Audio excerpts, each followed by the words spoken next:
Hello. It's unwrapping time.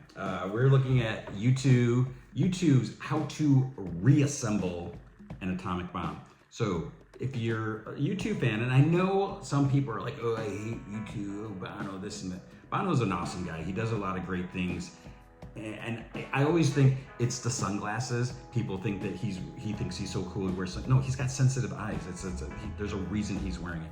But I always feel like people just he's done a lot of great things, humanitarian stuff. But and I think they're a really good band. I've seen them live. I think it's 3 times, and they put on quite the show. So 2004, how to assemble an atomic bomb, dismantle atomic, how to assemble an atomic bomb. It came out. Vertigo, there's lots of good songs. Record Store Day, Black Friday, 2024, I almost said 2004, 2024, they released how to reassemble an atomic bomb. So these are all songs from the vault, from the era that so it's like, how do you have 10 songs that you don't put out? How do you have that many songs? I don't know. But we can have here, so how to reassemble atomic bomb includes brand new songs discovered in the archives or the recording sessions of how to dismantle an atomic bomb.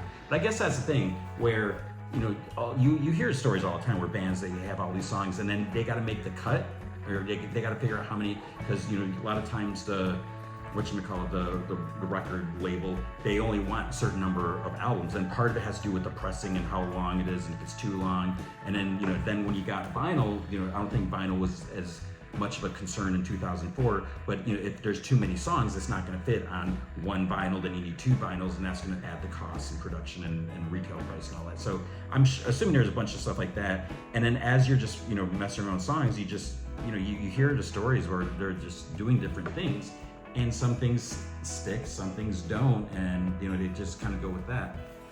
Long story short, 10 extra songs. So if you're a fan of U2, fan of the era, we got 10 extra songs. It's really cool. The other really cool thing about this is it's on this, like, I forget what it's officially called, but it's like this red color.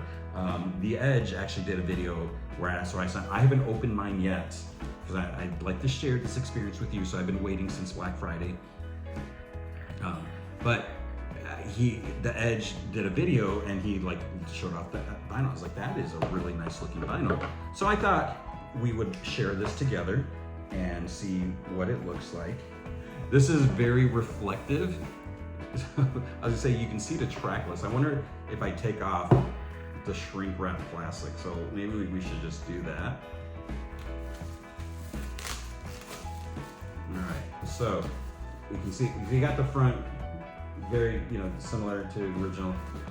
Here is a track list. So again, these are all songs that they also released like a huge mega box set, which I didn't get because I'm not made of money, and it would have been cool to have them all.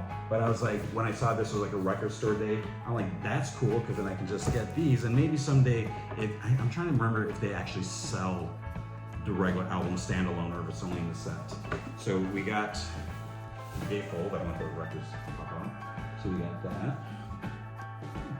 Here we go. That's cool. And then, so the front part, we have, oh yeah, I forgot about this. So we got a poster. So if you're into posters, you can see that. How to reassemble an atomic bomb. How to reassemble atomic bomb. How to reassemble atomic bomb. How to reassemble atomic bomb. So we have that. I'm going to leave that out just for a second. Then on the other side, we have, and I like that, red interior rather than just plain cardboard. All right, so here we have the sleeve. We got the lyrics of these new songs, because as these are new songs, and you're like, hey, I want to sing along with them. So you can do that if you like. All right, so now the careful part. All right, so side 1. Can we get a good shot of this? It looks darker than when the Edge showed it off. But this, I think it's gonna look really cool when it's spinning.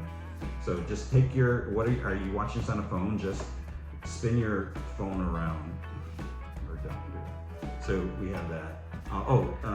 Yeah, it's a different colored center, so we can see This is like black and white, and here we have, so it's weird because it almost looks darker here than this side, but I think it's the red is bringing it out. So that is, and I'm just reflecting all over, so I'm not gonna just keep doing that. So that is it. There's not much else to say, but that's what it looks like. Now, can you still get this? You know, it was a Record Store Day exclusive, but it had a big number. And so I just went and looked it up, 20,000 copies. So it's not like super rare, but it's again, the cool thing about this and what's great about Record Store Day, if you're like, what is that?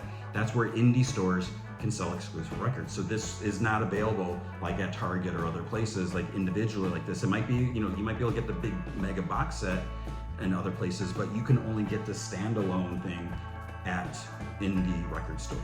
So that's really cool for the smaller shops that we need to support because they are awesome. So 20,000, there's the chances are that your indie record store, so look it up if you don't, like, do you know where your indie record store is? Do you have one? Hopefully you do. You know, give them a call. Do they have it? If they don't have it in stock, they might still be able to order it from the distributors. So, you know, there might still be extra copies available. Sometimes, you know, you can get them and sometimes you can't. So it's worth a shot.